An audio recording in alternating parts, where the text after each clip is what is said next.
বল খেলে নিরে বাজি বল খেলে এখন রাতের বেলা ব্যাডমিন্টন খেলে এতে শয়তানের চাচাতো ভাই কারণ হলো আজ দেখেন শীতের মধ্যে 10টা 15টা 20টা বাল্ব লাগিয়ে ব্যাডমিন্টন খেলে যুবকেরা কারেন্ট অপচয় করে আল্লাহ বলেন ইন্নাল মুবাযযিরিনা কানু ইখওয়ানাশ শায়াতিন নিশ্চয় অপচয়কারীরা হলো শয়তানের কি জোরে বলেন শয়তানের কি নিশ্চয় অপচয়কারীরা হলো শয়তানের ভাই এই ভাই কিন্তু আজকে মাহফিলও আছে কথা কন না কেন আর 10টা 15টা 20টা বাল্ব লাগে আপনি ব্যাডমিন্টন খেলে আপনি অপচয় করছেন অথচ কত সময় চলে যায় নামাজের কোনো খবর নাই ঠিক কিনা এই কাজটা করা যাবে বল খেলে বল আইসা একটা ইমাম আযম আবু হানিফা রাহিমাহুল্লাহ মজলিসে পড়ল যুবকদের মধ্যে কিংবা মানুষের মধ্যে অনেক লোক আছে সে নিজেও জানে সে বদামলি ভালো কাজ টাজ করবে না কিন্তু এমন লোক আছে সে আলেমদেরকে দেখলে সে নত হয়ে যায় এমন যুবক আছে না ওই যুবকগুলি আদবে নতশীল হয়ে গেল একজন খেলোয়াড় এক কিতারে বলটা আনস্তে গিরে হুজুরের সামনে বলটা পড়ছে কেমনে আনতাম হেতে লুঙ্গিটা উড়ের দিকে তুলি হেতে তা ওনাদের মসজিদে আসিয়া বলটা নিয়ে গেছে হুজুররা ইমাম আযম আবু হানিফা রাহিমাহুল্লাহ তাকাই রইলেন তাকাই থেকে বললেন এই ছেলেটাকে দেখছো না তোমরা এই ছেলেটার জন্মের ঠিক নাই জন্মের ঠিক নাই বলেই তো ওলামায়ে কেরামের সামনে অধ্যত্বপূর্ণ আচরণ করে বলটা নিয়ে গেল সে আদবের সাথে বলতে পারতো যে হুজুর বেয়াদবি মাফ করবেন যদি অনুমতি দিতেন বলটা একটু নিয়ে যেতেন সে কি এর হুজুর টুজুর তোরা কারের লিখেন এরকম অধ্যত্বপূর্ণ আচরণ করে এমন মানুষ বোধহয় বাংলাদেশে নাই ছেলেটা এটা শুনছে ছেলেটা কি করছে সূর্য সৈন্য মারে গিয়ে করছে মা সত্যি করে বলো আমার বলে জন্মের ঠিক নেই সত্যি করে কত আমার জন্মের ঠিক আছে নি কহ আসলে তোর জন্মের ঠিক নাই তোর বাবা যৌনতা রোগের রোগ আছে একটা মারাত্মক রোগ আছে বাচ্চা হবে না কখনো এটা যখন আমি জানতে পারলাম আমি পর পুরুষের সাথে রাত্রি যাপন করে আমার পেটে যেই বাচ্চাটা হয়েছে এই বাচ্চাটা তুই আসলে তুই জারুগা কমা ঠিক হয় আমি জারুগা দেখে হুজুরের লোক আর যাই কামনা করছি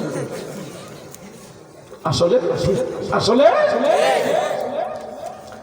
আরেকটা ঘটনা শোনাই কিছু লোক আছে নামাজ পড়তে পারে না কিছু লোক আছে ইবাদত বন্দেগী করতে পারে না কিন্তু আলেমদেরকে দেখে শ্রদ্ধা করে নবীরে গালি দিলে ও দরকার হয় নিজে শহীদ হয়ে যায় বোগা নবী অপমানটা সে সহ্য করবে না কথা কণ্ঠে কি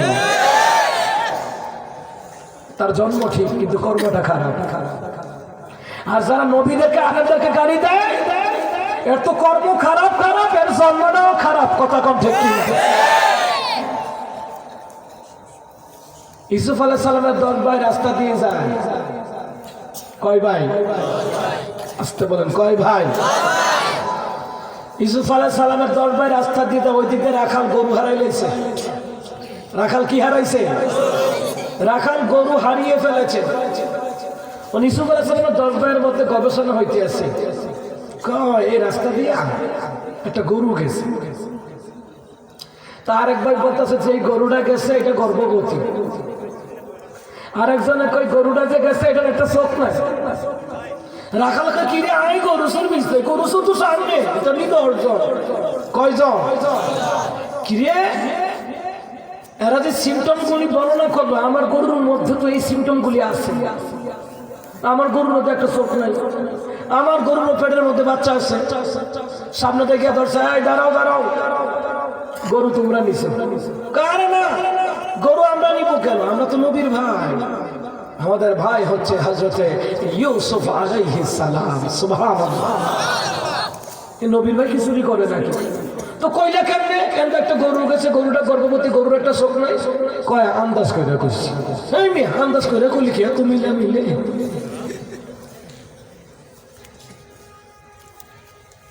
কয় চলো চলো বাদশার দরবারে চলো। আচ্ছা আমরা যদি এরকম সুর পাইতাম কি করতাম? কথা কন না কেন? তো এই রাখাল এই কামটা করলো না কি রে? রাখাল দেখছে এটা আমি 10 জন একটা কইরা ঘুষি দিলে হইয়া মোর বিশ্রাইয়া পাওয়া যেত না। এই জন্য তোমরা লোকে কথা আছে বাদশার দরবারে চলো। এবার বাদশার দরবারে নিছে। বাদশাহ জিজ্ঞাসা কর তোমরা কি? বাদশাহ কাছে রাখাল নালিশ করলো এরা 10 ভাই আমার গরু চুরি করছে। বাদশাহ কই তুমি কি দেখছো? কোনা দেখি নাই, এরা যেভাবে বর্ণনা করছে আমার ওই গরু এরাই নিছে। তো বাদশাহ জিজ্ঞাসা চুরি তোমরা কি গরু নিয়ে তো চুরি করেছো? না না চুরি করবো কিভাবে? আমরা তো নবীর ছেলে, আমাদের আব্বা হচ্ছে হযরত ইয়াকুব আলাইহিস সালাম। সুবহানাল্লাহ বলে। হ্যাঁ আমরা নবীর ছেলে, আমরা কি চুরি করতে পারি না? তো তাহলে বুঝলা কেমনে? কনা আন্দাজ করে করছে। ও মা আন্দাজ করে এটা কিভাবে মিলে? আচ্ছা কিভাবে? তো বাচ্চা যখন জিজ্ঞেস করলো তাহলে তোমরা কিভাবে বুঝলাম? তো বলতেছে আসলে আমরা 10 ভাই তো কখনো চুরি করতে পারি না, আমরা নবীর ভাই, নবীর ছেলে তো আমরা রাস্তা দিয়ে হাঁটতেছি, পাওয়ার সাপ দেখে বুঝি এদিক দিয়ে একটা গাভী গেছে। সুবহানাল্লাহ বলেন। ওরা তো নবীর ভাই, নবীর ছেলে, এদের মধ্যে কিছু জ্ঞান বুদ্ধি আছে না? কথা বলেন আছে না? একটা বংশের একটা ধারা আছে। আচ্ছা তোমাদের মধ্যে কে যেন বলছে গরুটার গর্ভবতী, এটা বুঝলা কেমনে? কয়টা আই কইছি কেমনে বুঝলাম? কয় বুঝছি গরুর পিছনের ফাউটি ডাকবে রয়েছে, সামনের ফাউটি ডাবে নাই, এই জন্য বলছি গরুটা গর্ভবতী। আল্লাহু আকবার কম। ও তাই? আচ্ছা গরুটার একটা চোখ নাই, এটা কে কইছিলা? কয়টা আই কইছি। গরুর চোখ না এটা কিভাবে বুঝলা? গরুর চোখ না এটা বুঝি গরুর নিয়ম হয়েছে রাস্তা দিয়া ঘাসের আইল দেখলে এটা 2 দিকে কামড়াম শুরু করে। এখন আমি দেখলাম একদিকের ঘাস ডান দিকের ঘাসগুলি খাইছে, বাম দিকের ঘাসগুলি খাইছে না, তাইলে বোঝা গেছে বাম চোখটা নাই, কারণ বাম চোখে দেখছে না এই জন্য খাইছে না, এই বাম চোখটা নাই। এটা আন্দাজ করে করছি। বাস্তব ভাই ভাই এই আন্দাজ করে এত মিলে আল্লাহু আকবার বলে। তো বাদশা কয় আরে যদি দূরের মানুষ একটু মেহমানদারি করো। মেহমানদারি করছে। ইউসুফ আলাইহিস সালাম 10 ভাই মিলে রুটি খাইতে আছে।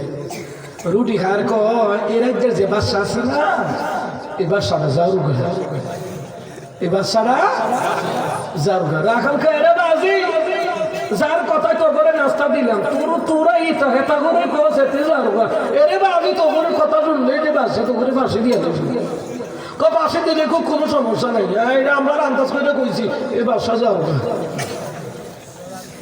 কই কিভাবে বললা? কইটা আন্দাজ করে কইছি। এখন রাখাল তো উঠেছি গ্রামের দিকে, বয়স্ক লোক যারা তাদেরকে জিজ্ঞেস করবো।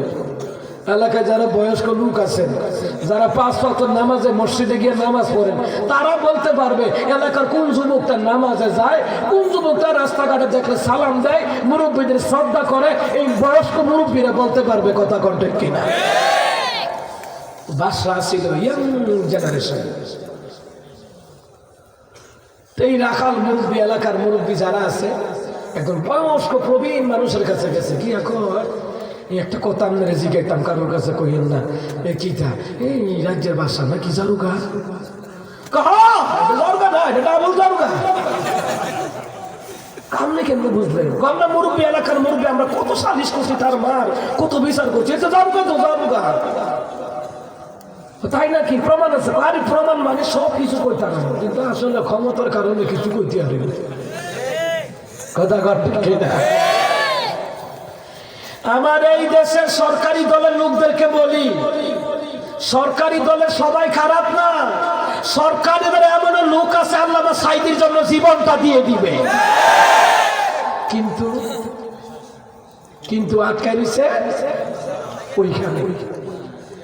একজন উকিল, একজন ব্যারিস্টার বলেছিলেন আল্লামা সাঈদীর মুক্তির ব্যাপারে আইনি কোনো বাধা নাই। তাহলে বাধা কোনটা?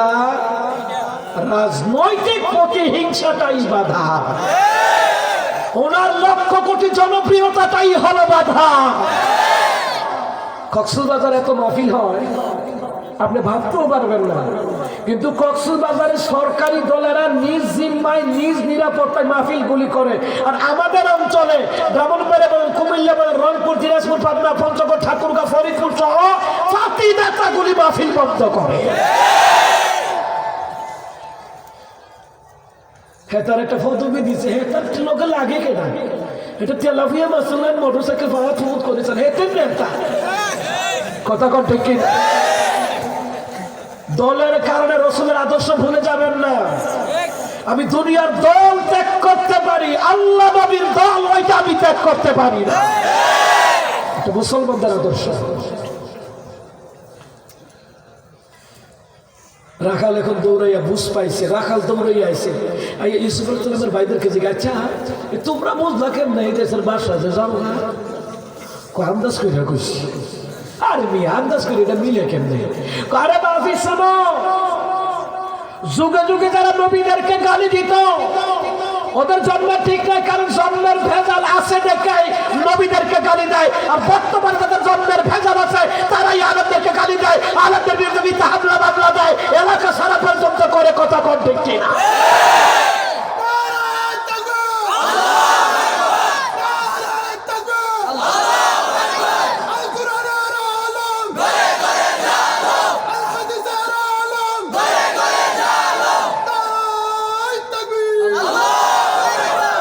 এই জন্য আল্লাহ তাআলা বললেন, অতুল্লিম বাদা যালিকা জানিন, সৎ কাজের কল্যাণের কাজ যারা বাড়াতে তারা পাপিষ্ঠ। আর এই আয়াতে বললেন ওরা জারজ, ওরা কুখ্যাত প্রকৃতি স্বভাবের লোক, ওরা জানে না, ওরা ভুলে গেছে এই পৃথিবীর জমিনে রাসূলুল্লাহর যে রক্ত জমিনে ঝরেছে, এই রক্তের বিনিময়ে ইসলামকে তারাই জিন্দা করে যারা একামত দ্বীনের ইসলামী আন্দোলন করে, ওয়াজ মাহফিল মঞ্চগুলি টাকা খরচ করে রাত দিন মাথার গাম পায়ে ফেলে যারা এই ওয়াজ মাহফিলের মঞ্চগুলি সাজায়, নবীর রক্তের বিনিময়ে ইসলামকে তারাই জিন্দা করে। কথা বলে ঠিক কিনা? সে ইসলামের আলোকে নিভিয়ে দিতে চাও?